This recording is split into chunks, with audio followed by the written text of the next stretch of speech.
and we just started. We talked about the health Nuremberg Code, or Nuremberg trials, I guess, and about how the Tuskegee syphilis experiment really metastasized or was a catalyst really for producing our regulations that we currently have on human subjects protections. And those again, three ethical principles, one being autonomy or respect for persons. So a person can voluntarily consent to participate in research. Hey, you guys are up there on the screen. Oh, they're right there. That's great. I'm so excited. I love this stuff. But they need to have proper consenting to get involved in a project, and that's a huge issue. Beneficence, do no harm. In other words, the project or the study that you're involved in, you shouldn't expect to be harmed or injured or otherwise killed or something. And the risks are minimized. And then also that there's justice in the sense of the burden is shared among the population or throughout society for participating in research and benefiting from research. So you don't use populations out of convenience. And an example of that might be, it's still controversial, that we use psychology students in like Psych 205, 102, or whatever it is. We have 500 or 600 students, and you can participate in a research study, or you can opt out. Anybody do that? Anybody? Did you do the research, or did you opt out, or did the research? Yeah. No. Yeah.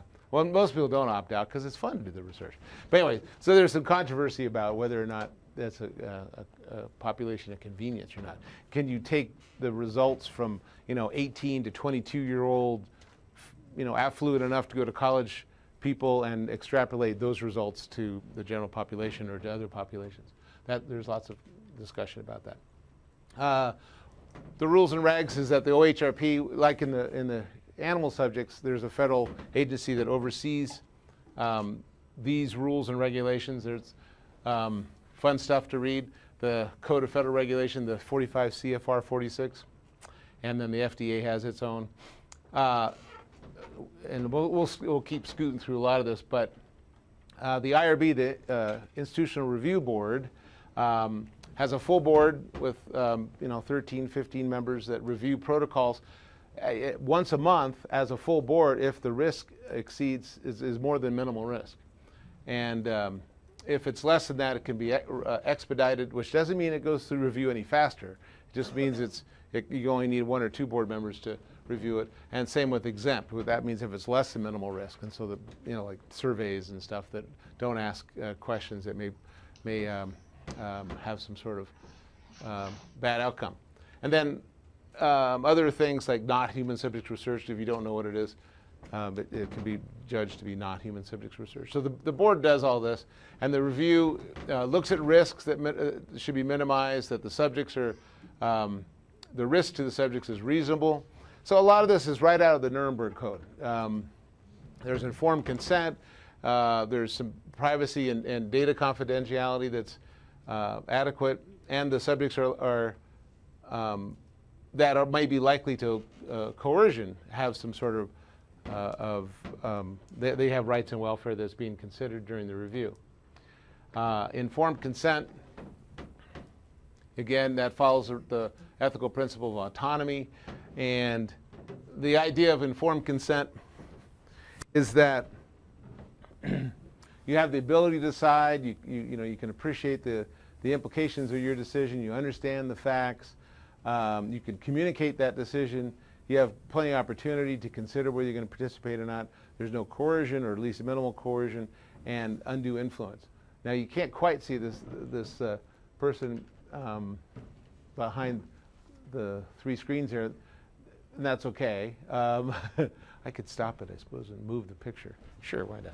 But what I want you to look at is whether or not you think that person that is sitting there being consented, whether or not they meet all these criteria.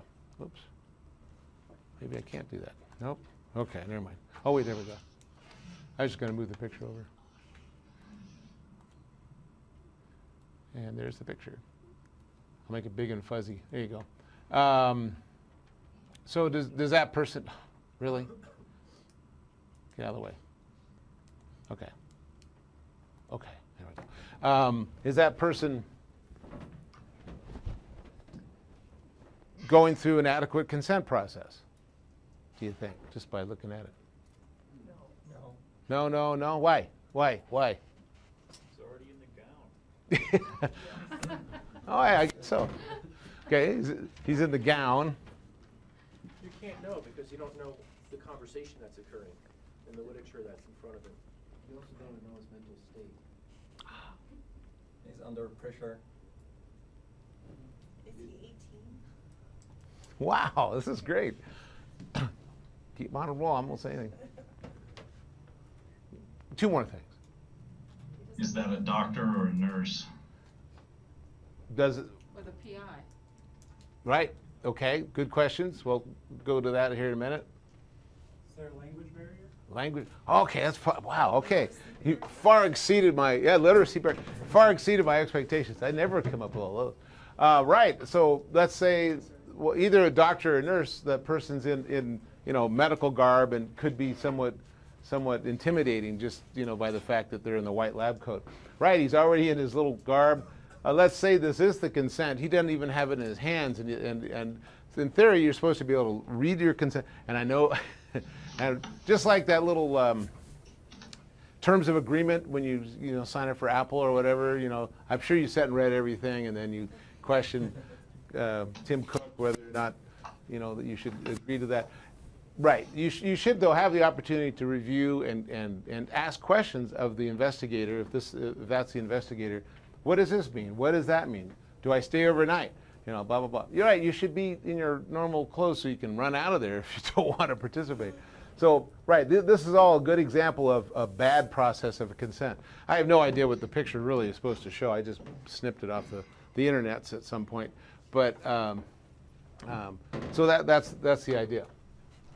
These are the elements of consent. And this is the way the whole document should read. It should talk about who you are as the PI, what's the purpose of the research, what are your qualifications, what's the risk, the benefit, alternatives, how confidentiality be maintained. All these things are written out in detail in the language and at the grade level that the participants are anticipated to understand.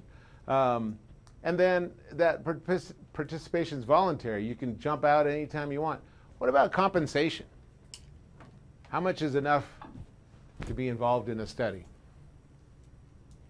Say I'm going to go by the clinic once a week and give a little tube of blood, and they're going to give me $500 each time I go.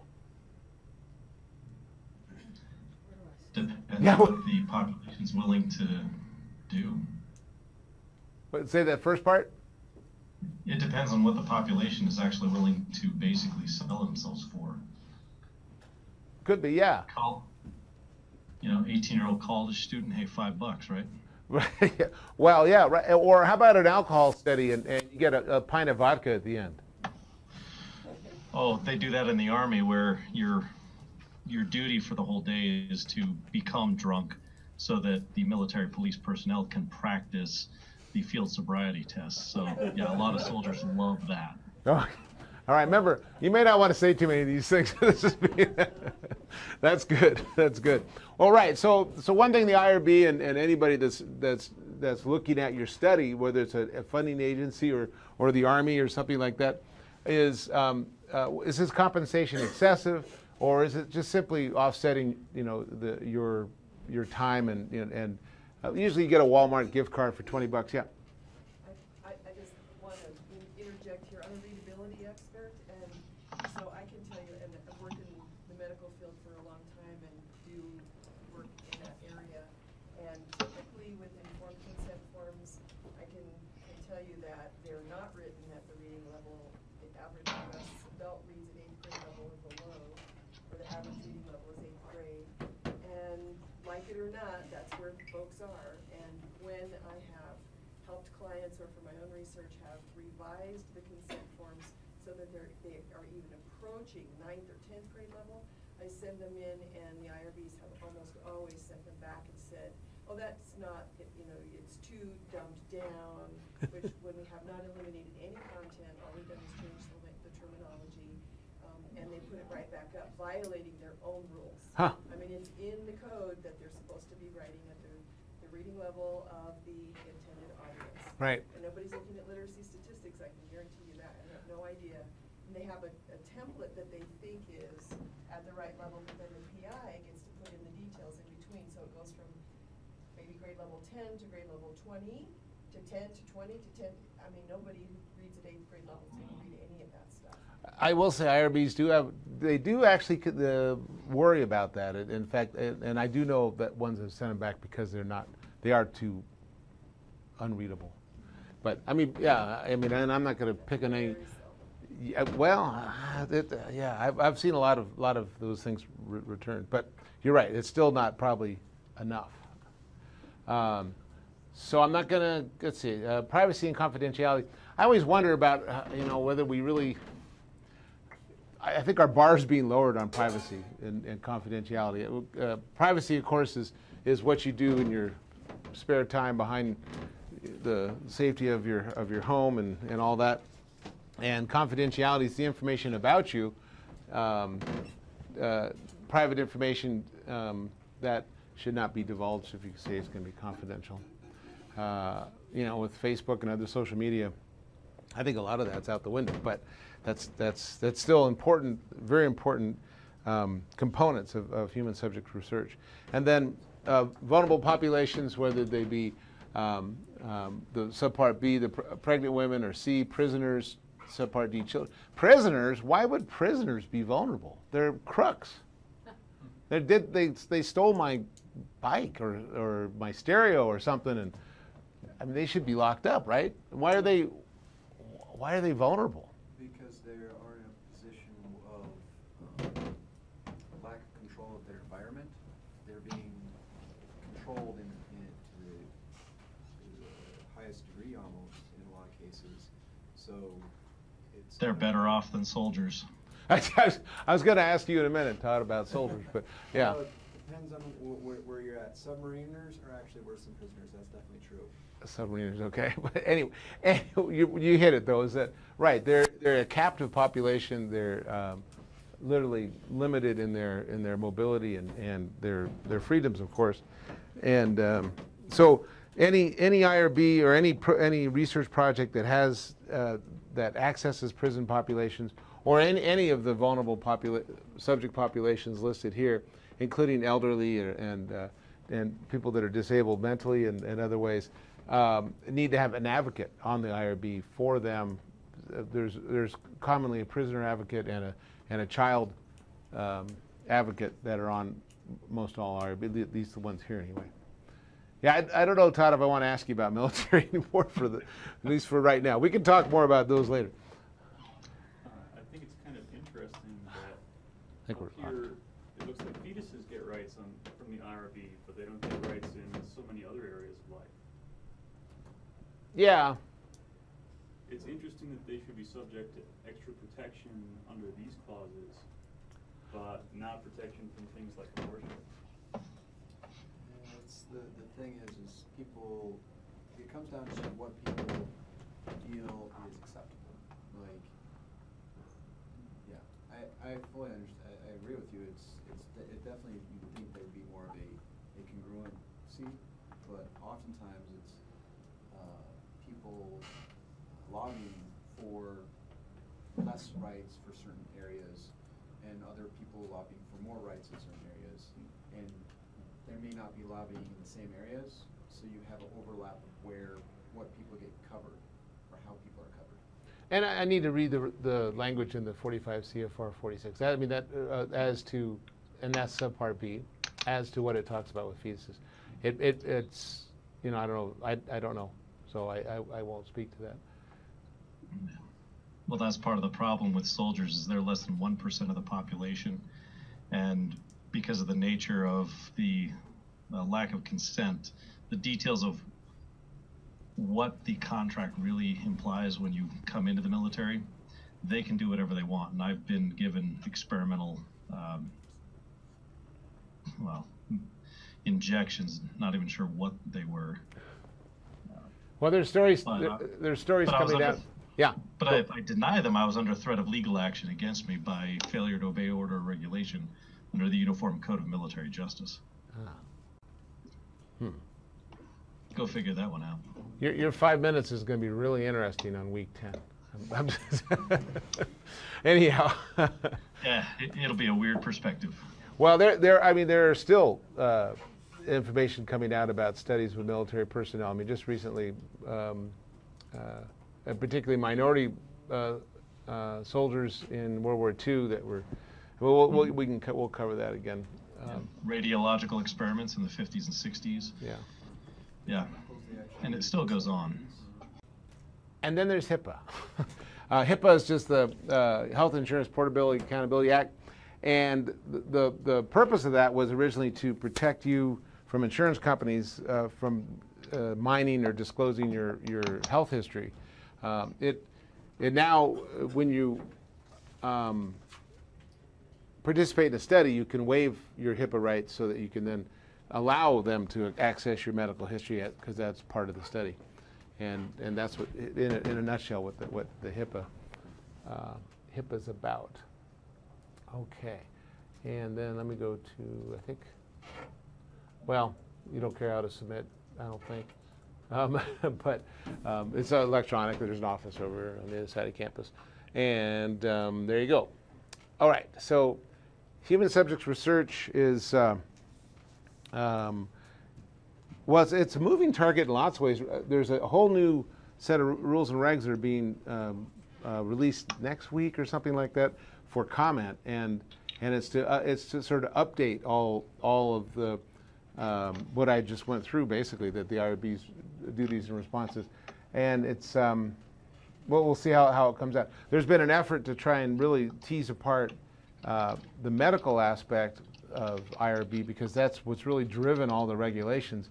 And so social scientists and educators and others have felt for a long time that, why do we have to go through all this when our risk is so much, I'll just say, different than the medical industry. So the revision is, I think, trying to get at a lot of that, trying to tease it apart a little bit.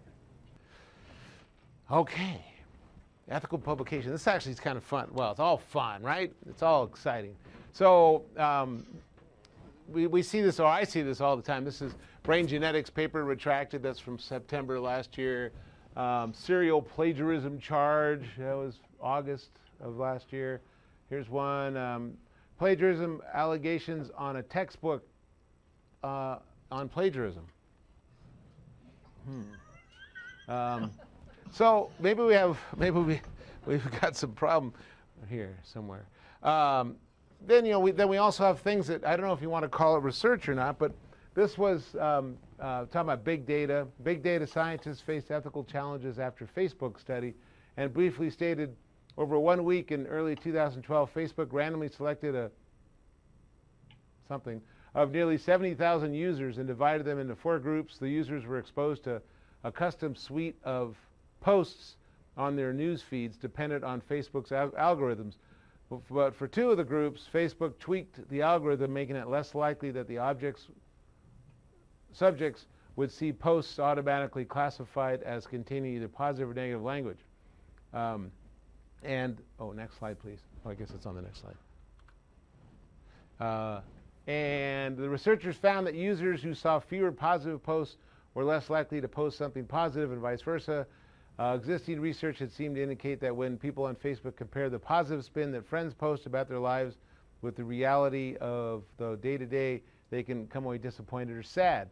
So the new study showed that similar emotional language was contagious, and went blah, blah, blah. So was this research? And were these people consented? And was there an outcome that you had to worry about if people became sad? I mean, if you have 700,000 people that you could make them sad, the chances are that someone might become really, really sad and have a negative outcome. But did you ever hear about this? Have you ever heard about this? So Facebook doesn't do this anymore and doesn't allow it anymore. to allow that you as a users just be randomly chosen to be subject of a study that someone wants to do, it's a little scary if you're out there in social media that, you know, I guess maybe you assume that by being on Facebook or in social media that this sort of thing can happen. But this shows it really did and really does. And there's the creepiness factor, as it says here, about how you are marketed every day, every moment that you're on your phone or on your page, and that there's people out there that are manipulating your feeds.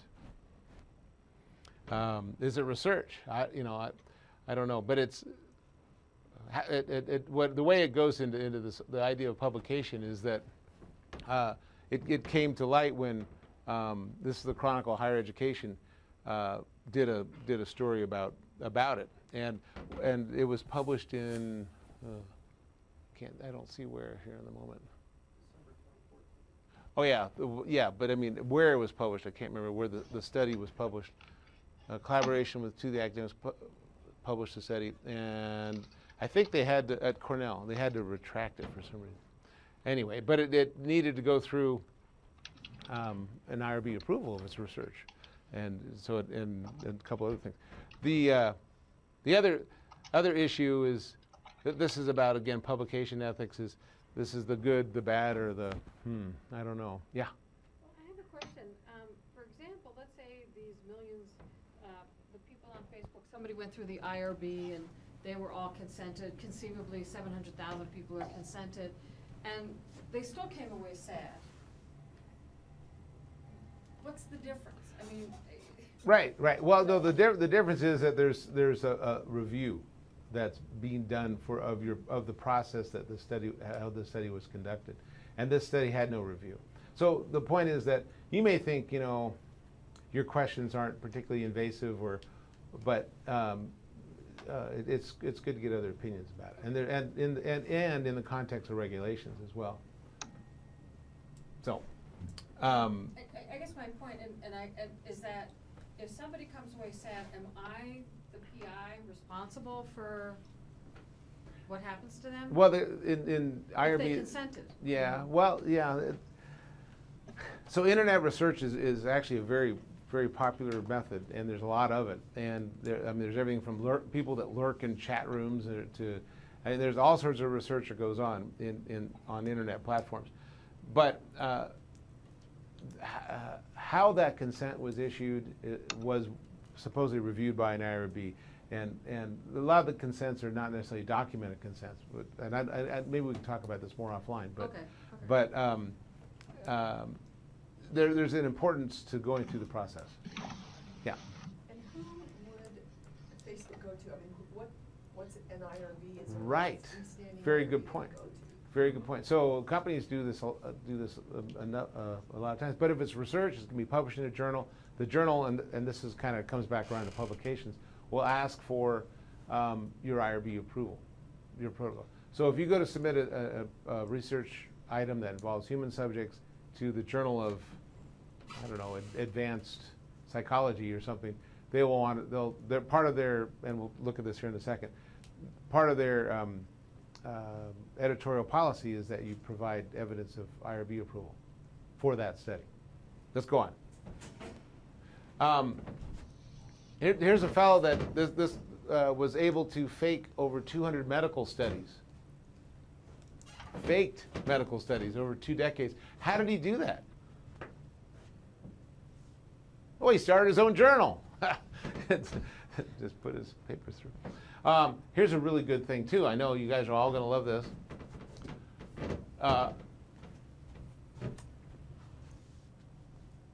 The percentage of women authors in academic publishing, this is for women out here, has risen to 30% since 1665.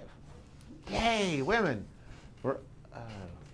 And it says, but women are still less likely to be first or last author and tend to cluster in subdisciplines, according to researchers at the University of Washington, who analyzed 2 million academic papers published between, I don't know why 1665, but anyway, and 2010, by 2.7 million scientists, social scientists, and humanities scholars. What I like to see, and I haven't seen, is actually a graph showing you know how this. It's probably kind of a J-shaped curve. In other words, the number of women that are actually publishing. And we talked earlier, or the very first day, about how publications are sort of the bread and butter. I mean, it's how you get hired and retained, and you advance in your career. So, what do you think the issues are here? Basically, it's stating that women are not, since they're not putting out as much publications, they're less likely to be hired in the same jobs. You could conclude that, I guess. What other issues are here, do you think? Gender bias in academia. Is it getting better? Marginally, I would say. Is it the same in all disciplines? So we at the law school that I was at, we had an interesting situation happen several times. They were trying to hire new professors, and they have a call out for professors every year. And what I thought was really interesting was they hired, I think it was 3 professors that they had trained at the institution and given them doctorates, and they denied 3 people tenure that they had also trained at the university and given them doctorates. And the 3 people that they denied tenure to were women, and the 3 that they hired and kept on were men. Gee. So it says that their training of you is not good enough if you're a woman, but they can't keep you. So I thought that was interesting, because it still definitely exists in my field. I know in some disciplines, like in biology, for instance, I think the number of women faculty is at par with men faculty. I think it's about 50-50. I thought it was a little bit more. Somebody corrected me recently that said it's closer to 48 to 52 or something like that. And what does that do in biology? Well, it promotes more women being involved in biology as graduate students, I would think, which then feeds to The bias of grouping. You're saying that this was talking about they tend to group in different areas. Well, I don't know. I mean, physics might be different. Engineering might be different. Geology might be different. I don't know. Well, in the medical industry, it seems like there's an awful lot. There's a lot more women in the roles of medical doctor than when I was a kid.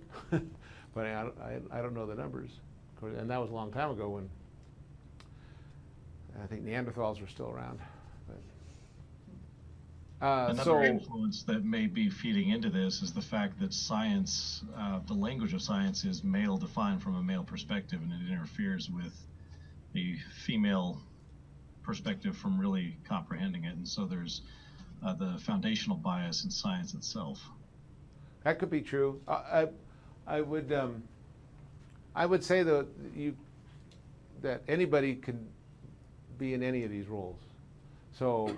And so not just women or men, but of any social, economic, or cultural background can also be in high academic roles, if you want to call it that. So anyway, the point is that I guess I'd like to see the more recent data for the last 20 years to see how women are doing as far as publishing, but. Anyway, I thought it was interesting that they could go back and pull data back from 1665. Okay. Now, if you do publish, there's certain responsibilities. This, for instance, is the Ecological Society of America Code of Ethics for Publications. Something that you can't read at all is this is JAMA, the Journal of the American Medical Association. But I like this because it's very exhaustive, fairly exhaustive. There's this one section here is author responsibility, criteria, and contribution. This box here is confirmation of the conflicts of interest that you might encounter. And then the last part is the acknowledgement statement. And what's interesting is, as an author, you certify that the manuscript represents original and valid work, and that neither this manuscript nor one with substantially similar content under my authorship has been published or is being considered for publication elsewhere. In other words, you don't submit the same manuscript to 2 different journals to get published. You submit it one place for its review and acceptance. If requested, I'll provide the data. For papers more than one author, I agreed to allow the corresponding author to serve as a primary correspondent, and it goes on and on and on. But then there's all these checkboxes. I have given final approval. I've participated sufficiently in the work.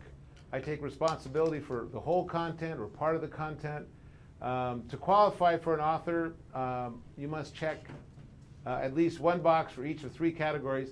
So think about this. You know, I have made substantial contributions on the concept, design, acquisition of data, analysis, interpretation of data, drafting the manuscript, critical revision, statistical analysis, obtaining funding, supervision, and it goes on and on. And then for conflict of interest, I certify that all the funding and other financial support and material support for this work are clearly identified in the manuscript. So in other words, if you're doing work for a pharmaceutical company, or they hired you to do the study, it doesn't necessarily mean that you can't publish that, because there is a conflict of interest if you're analyzing a product that they may be trying to market.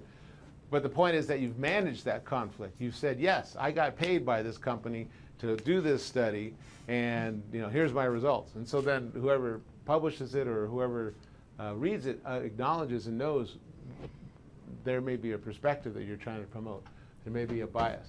So that's the point of conflicts of interest. And then what's interesting about the acknowledgement statement is that if you acknowledge people in your paper, you know, Dr. Betty Smith and Dr. Jim Jones read this over and they thought everything was great in my paper. Well, this says I did ask Jim and Betty that it was okay that I put them in my paper, and that just acknowledges that those people are aware of that testimonial, if you will. So this is fairly comprehensive. And has anybody here published papers? And it was, oh, good, good. And it was pretty effortless? You're like, yeah, no problem. Were you first author? I was Yes. first author on 2 of them. One of them I was. Okay. And how long did it take? Well, we didn't have to do any of this stuff, that's for sure. The actual work took 6 months for the first 2 and another 4 or so, the other one.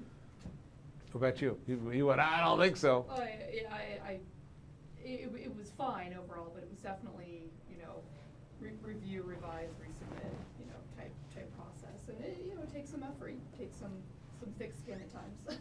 Yep. Todd, did you have something? Yeah, I was lead author on my paper for my master's, and I started writing it as soon as I started my research. It took 18 months, so that by the time it was everything was ready, I also was writing my thesis at the same time throughout the whole project. So it took a lot of effort, but because I did it the way I did it, when it came time for actual publication, it only took, it got kicked back once from Langmuir, and then for some minor things, and then it was published. Yeah, and we probably don't have too much time to go through a lot of horror stories, but there are horror stories about people publishing papers. Some people have an easier time of it. That just means that you're obviously very well prepared. I think it also depends on the field. So in the social sciences, for example, Yeah. I submitted one, like, you know, and they got back to me after 4 months. Yeah. And, you know, all my professors and mentors, you know, said, well, that was really quick, because the average time would be 8 months. Yeah. I think Just that's to right. get back to you and say, like, hey, like, you'll need to revise or do these modifications. Revise and resubmit. Right. Yeah. Yeah. And that's one of the most common responses. So when you do write a paper and you submit it to a journal, here you got this, and you take it down to the post office. No, I guess not. You submit it through the website, and it goes to some editor. The editor looks at it and goes, "Oh, this looks good. I think I'll put this in our journal, but let me send it out to some reviewers." So then she sends it to usually 2 reviewers, anonymous reviewers. We'll start with that. And one is usually a subject area expert, and the other one is, you know, a good scientist or a good solid reviewer that's reviewed for the journal before. So it goes out to those folks. They get your manuscript. They read through it. Usually in about 2 or 3 weeks. That's kind of the expectation nowadays with editors. and then they come back to the editor with their review comments. The editor then takes her comments as well, and puts it all together in a nice little package and sends it back to you and says, all right, so these are some common things that the three of us found. And reviewer 1 wants you to do this and this, and reviewer 2 wants you to run some more trials on that, and then do that, put it all together, send it back, and then we'll reevaluate it. Or they'll say, and then, you know, after you do those things, we'll accept it. They may go that far. So that's an anonymous review, but you are known as the author, and your institution is known. The more common trend now is to go anonymous reviewers and anonymous authors, anonymous institution. You strip all that stuff out of your paper, and you send it. So it's unknown to the reviewers as well. And let's sort of zip into. So I'm going to skip these because we kind of already touched on some of these And things. the anonymous ones, do you find out at the very end after the decision has been reached, or is it stay anonymous? From your, if you submit, do you find out who reviewed it? You know, the ones I've reviewed, I don't find out until I see, oh, that title was similar to something I reviewed. Oh, that's who wrote it. Yeah, I don't see it until it comes out in the journal. I think, well, I don't know. I've never asked. I just get it done and get it off my desk. And authorship in what order? The Journal of American Medical Association alluded to some order. In other words, you know, who maybe contributed the most. Is there any rule of thumb that you all have followed in the past as to author orderness?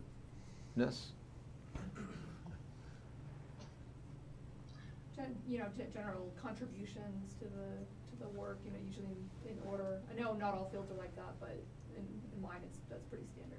Or like Todd was talking about his thesis, so I mean probably he's first author on his Right. thesis. And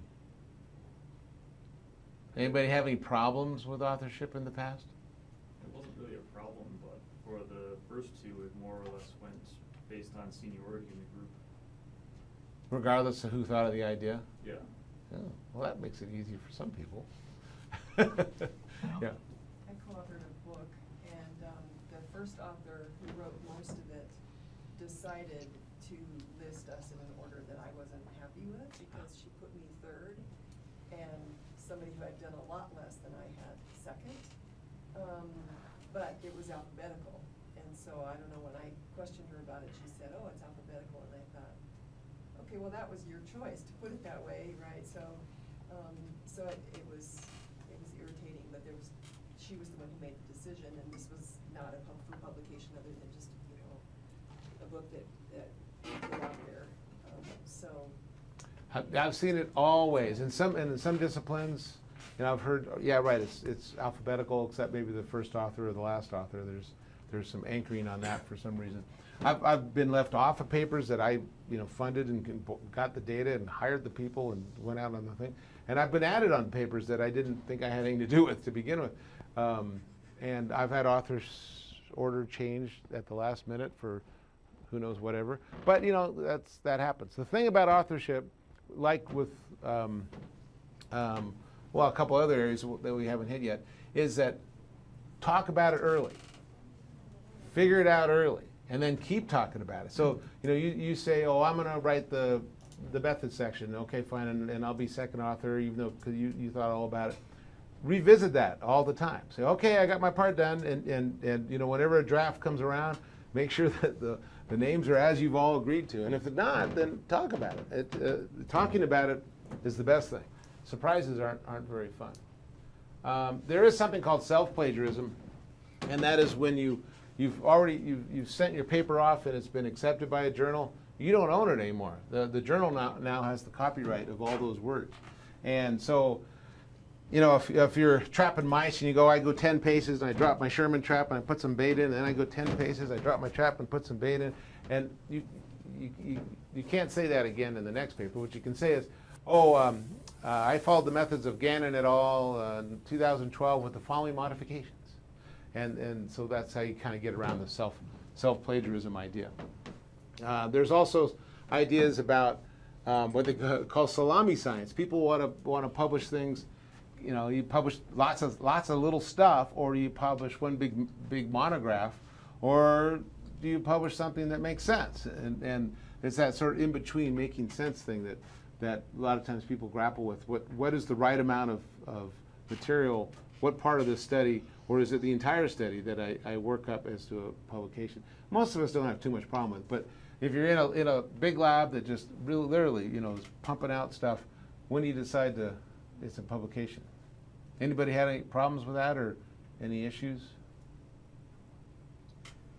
I would think in some of the engineering areas there would be more discussion about it, but that's just because I'm naive. So the peer review, these two slides are more or less related. And what I just talked about, the different peer review systems, is you want to get away from bias. So if you disagree with a method or the focus, or you don't like the author or something like that, or if there's some sort of conflict of interest, or maybe you don't have the expertise to review a paper, or you don't like something about it, then don't do it. Send it back. Recuse yourself. That's what, avoid conflicts of interest and recuse yourself. You want to maintain confidentiality. You don't want to take things out of a paper or a grant that you've reviewed and just use them. And you want to be objective and fair and evaluate the merit and the contribution to knowledge. So the whole idea of the blind review is I think a really good one. This is just a little case study that's up on this little piece of paper is in the Dropbox. But I'm going to read it real quick. And these are the 6 questions that we're going to look at here. Dr. John Leonard, one of very few molecular biologists working in a particular field, receives a paper to review about a protein called survivin, which he and a graduate student in his lab are researching. The article was submitted by Dr. Mark Morris to the journal Protein Interactions, and the editors asked Leonard and 2 other experts in the field to review the paper, just like we talked about. It's typical. The article suggests a new interaction between survivin and the protein GFX and provides evidence for the fact that both proteins are necessary for the full survival-promoting function of survivin in a cell. The results suggest also that high concentrations of survivin are fatal to the cell. Dr. Leonard gives it a quick review, and he finds the paper is full of problems, poor controls, inconsistent data in the figures, and alternative explanations are not considered, and the claims are overstated. That's a pretty good review. He gives the paper to his graduate student, Melissa Zane, who gives it a detailed critique and recommends significant revisions. Zane has never reviewed an article before, and Leonard thinks that doing so would be a good educational experience for her. Zane notes that finding too much survivin being toxic to cells, and that's a problem that she's been working with, and she discusses that with Leonard. Both agree that they should lower the dosage of survivin in her experiments. At the lower concentration of survivin, the cells actually survive longer, and then they do die off. Dr. Leonard submits Zane's and his own comments about the research to the editor, suggesting that the paper be accepted only after a few more experiments are performed to validate the conclusions. One of the other reviewers has comments similar, and the editor asks Dr. Morris, the author, to make the revisions before he'll accept the paper. Over the next few weeks, Leonard ponders the interaction between GFX and survivin, which was discussed in the reviewed manuscript. Although GFX was not a part of his studies that Leonard and Zane were doing, Leonard suggests to Zane that she add a compound to the culture that will stimulate the cell to produce its own GFX. This is a method somewhat different than the paper under review. The enhancement works, the cells live, and Zane and Leonard draft a paper based on their new results, which includes controls, to the journal Science. Science accepts it. Several months later, dun dun dun, the journal Protein Interactions publishes a revised paper from the lab of Dr. Morris. After Morris sees the article in Science, he suspects that Dr. Leonard, who was the anonymous peer reviewer on the Morris paper, might have taken some of the ideas for his Science article from his paper under review. Morris knows that Leonard hadn't been working on GFX because it's hard to purify, and deduces that he used information that was unpublished from the unpublished manuscript to stimulate GFX activity. What do you think? Well, if he got the idea from reading of somebody else's paper, he should at least note or have noted in his article that he submitted that where he at least got the information from. He doesn't need to reference an article because the article wasn't published yet, but he does need at least give credit to the doctor person, or the person who had actually submitted a letter or information that he then used. So here's the questions. That's one of the answers. What types of conflict of interest might arise? Is it ever appropriate for a peer reviewer to give a paper to a graduate student to review? Is it ever appropriate for a peer reviewer to use ideas from an article under review to stop unfruitful research? Is it ever appropriate for a reviewer to use ideas in a paper under review, even if the reviewer's method to achieve a result that's different? If so, how should the reviewer proceed? What are the challenges of the current review process? And what recourse does Morris have if he suspects that his ideas were stolen, plagiarized? Okay, so is there any conflicts of interest here? Yes. Yes. What's that? They're both The working. research was too close to the reviewer's research. Ah, right. So the research was awfully close. Well, we'll jump to this little box here and see what it says here. Right, the reviewer, here's some examples of conflict of interest. The reviewer may benefit or not suffer financially from the findings of the paper or grant application, may be too close to the author or applicant, may not like the author or applicant, may disagree with the methods, may be in very clear and direct competition with the author or applicant, there you go, or may have religious or philosophical views that are in conflict. So yeah, so it seems like that Morris and Leonard were maybe not directly competing, but they are pretty darn close. But then if they weren't close, would it even be possible for the person to review the paper effectively? Right, so how do you find an area expert? So, and that's really a problem in fairly small or concentrated fields, that there's just a handful of experts in. And yeah, they all kind of do end up knowing each other. That is a problem. How about going to a graduate student? Graduate students oftentimes read them more thoroughly than PIs do, because PIs will just say, oh, it's another paper on my desk, I've got 20 other things to do, and they'll just skim it. Whereas a graduate student will go through, I mean, I've been in this situation. I go through it line by line, I check the references, and when you do that, you find a lot of silly things like, oh, reference 23 should have been 24, and I caught like 50 things that wouldn't have been caught. I mean, there were minor things. The major content, we did recommend it be accepted after some review, but I think graduate students, as long as the PI supervises the graduate student's review, it double checks to make sure he agrees with it. And maybe one more thing. Oh, that's cute. And maybe one more thing is check with the editor of the journal. Say, hey, if you don't mind, I'm going to have my students look this over.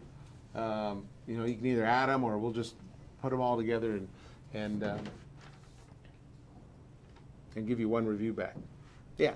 So right, so there's a learning process. As long as there's some mentoring going on, it's just not, oh, here, review this, and you review this one, and you review that one, and put my name on it, and then send them in. But I did want to see the face on the guy when he saw my 30-point review list. Yeah, I can tell you what he said, or she said. Someone says a graduate student. Well, yeah. Okay, the third one was, is it ever appropriate to stop unfruitful research on grant-funded studies based on a confidential review?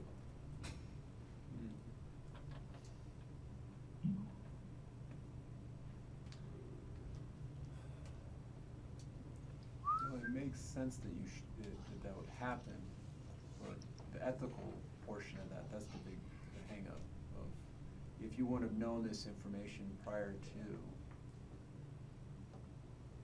Well, there's a nuance here. So first is, you know, you're all grant funded, let's say, and you're reviewing a paper and it says, oh, you know, if I do this, I'll stop wasting my time and money on this dead end path that I'm going down. So I'll stop based on this information. Well, in that aspect, it might be wise, but the other thing about that is sometimes how papers are written can actually misconstrue something. So the path you are taking may actually still bear fruit. Mm. So they may have done something slightly different that effectively may look very similar, but it doesn't actually do what you think it does. So that, I don't know. Well, here's the nuance then, and that's the fourth box, that is that okay, so you found this information out that, you've been going down this dead end to stop this work. So you take it, and you take that information and you modify your experiment, and then you keep moving with it. That's the nuance. What should you do in that case? Ethically, you should wait until the publication is published before you change it, because since you can't actually reference the new information, it's a form of plagiarism. Exactly. So, right, you have to wait till it's published. Or what's something else? I can't wait. It's going to be 4 months till this thing, 4 months, right, until this thing's published. Contact the person who wrote the paper. and Contact the get person their with the paper. permission. And if you don't want to do that, contact the editor Yeah. and say, okay, that all makes sense. All right, you guys are good. So this one says, according to the guidelines of the Society of Neuroscience and other organizations, it's appropriate to stop unsuccessful research. The guidelines state, if information obtained during the review of a manuscript indicates that some of the reviewer's own research is unlikely to be successful, again, you don't know if things may bear fruit, that's a good point. It would be ethical for the reviewer to discontinue the research.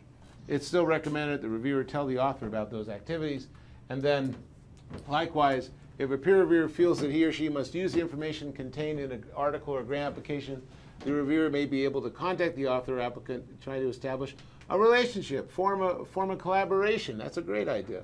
Otherwise, it's misconduct to plagiarize. Okay.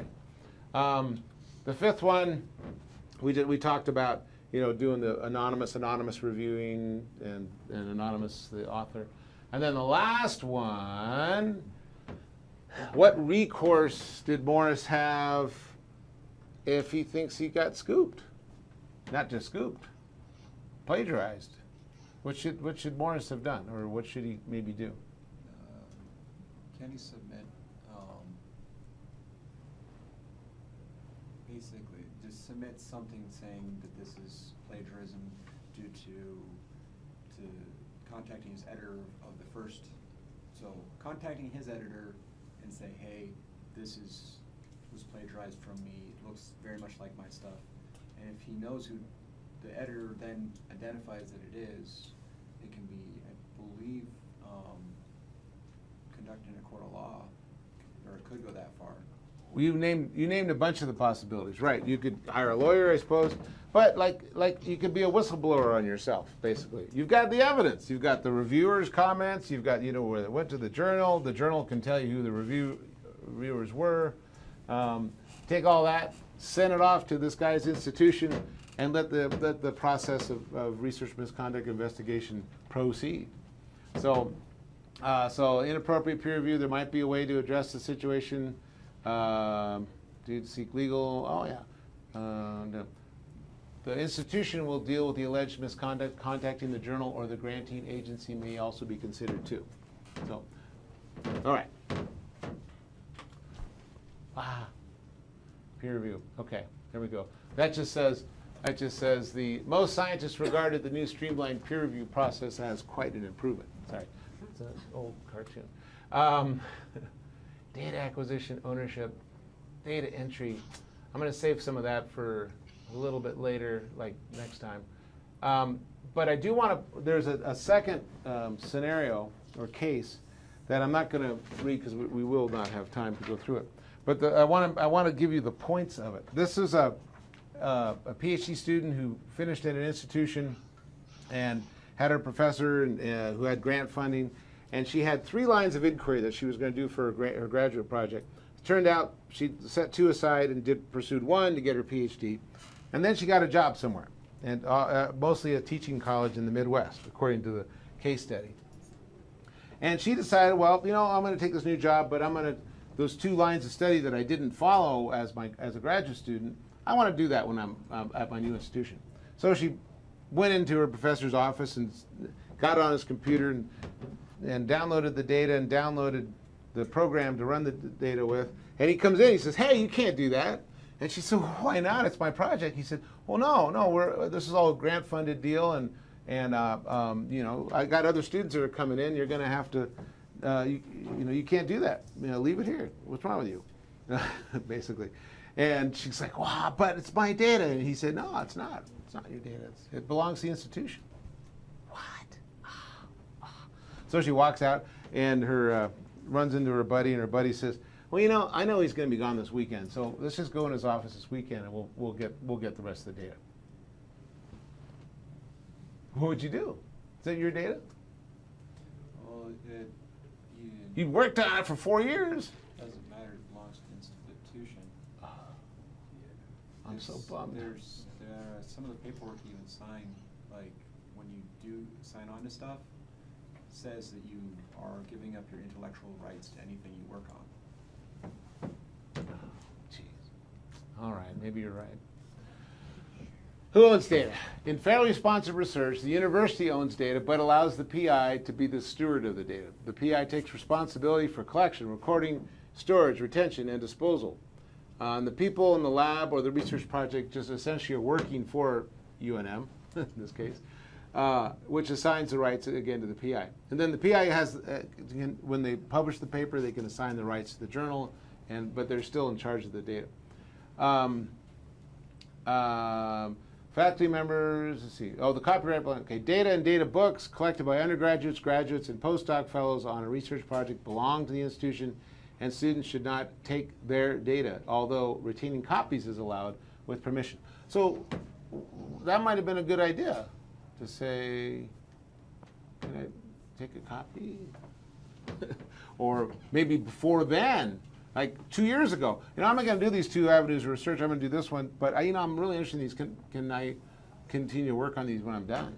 Yeah, sure. I guess in a question of that, would it basically be able to do a collaboration effect? Requesting a collaboration.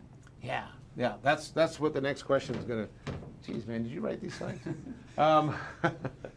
So how can this problem be avoided? Well, first, two reasons. The faculty member, Hayward, and all the faculty members of the department should have made it clear day one. You know, you're working in my lab, you're working in this department, this is our data policy. And so like working in authorship, like being an author, talk about it early, talk about it often, talk about it next lab meeting, you know. So I'm still going to use those data, right? Okay. And then under what conditions should data be copied? Had Banks known who owned data, she could have asked Hayward for permission to copy the data in the software and discuss possibly collaborating with him when she starts her new position. And this is kind of crucial here. It says, Banks would no doubt like to continue work that she had started and maintain good relations with her former mentor, who would give her recommendations for future employment. You don't want to be all PO'd with your advisor and vice versa when you're all done, because, right, you're going to write grants. Who are you going to get letters of recommendation from? You're going to get a different job out of the teaching university. Who are you going to get a recommendation from? Stealing data would not be the best way to start off your professional relationship. And as a mentor-mentee, that's not a good idea either. Okay. Data storage and retention. Just at UNM, I think the basic policy is 5 years. After your data have been published and after the grant's expired, just rule of thumb, hold on to original data for 5 years. Some places have data banks, Global Vault, CASA has its own data storage mechanism. As in reality, though, and it says here, researchers in practice store as long as they want to. Which I still have chipmunk data from 1884, so I don't know why. Can't throw it away. And then the last 2 things, this is data management and warehousing and ethics. Basically, these 5 things. Warehousing. Have a strategy, centralize where your data is stored, organize in a standard fashion, have copies, and have a security plan for maintaining your data. The bottom line is, Starbucks is not a great place to get online and work on confidential data like human subjects research, or even pay your MasterCard bill for that matter. Just drink coffee there and read books and stuff. But your home's pretty good, and UNM is generally pretty secure for data. The other thing is have a hit by the bus plan. So if somebody depends on you for data or passwords or security or something, make sure there's a backup. Make sure the good guys can get at those data if you don't show up to work the next day. You decide, oh, I fell in love, I'm going to the Bahamas forever, and it'll be forever and wonderful, and you don't come to work. Make sure somebody can figure out how to get to those data, because you have an obligation to them. But by the same means, make sure the bad guys don't get to your data. So that's what these two slides give some. And Kevin Comerford is in University Libraries is an expert on this, and he's always willing to talk about data and storage and retention and all that stuff. Okay, last but not least, this is the data sharing policy NSF has. NSF expects significant findings from research and activities it supports to be promptly submitted for publication with authorship. This kind of sums everything up. With authorship that reflects the contributions of those involved, it expects investigators to share with others at no more than incremental cost and within a reasonable time data, samples, physical collections, and other samples, supporting materials created or gathered during the course of the work. It also encourages awardees to share software and inventions to make it useful and usable. Exceptions have to do with human subjects and collection and bigger collections. So that's that. Oh, here's a lady that was actually thrown in jail for stealing lab notebooks, but you can read about her some other time. All right, that's it. See you next week. Goodbye and good luck. It's fine.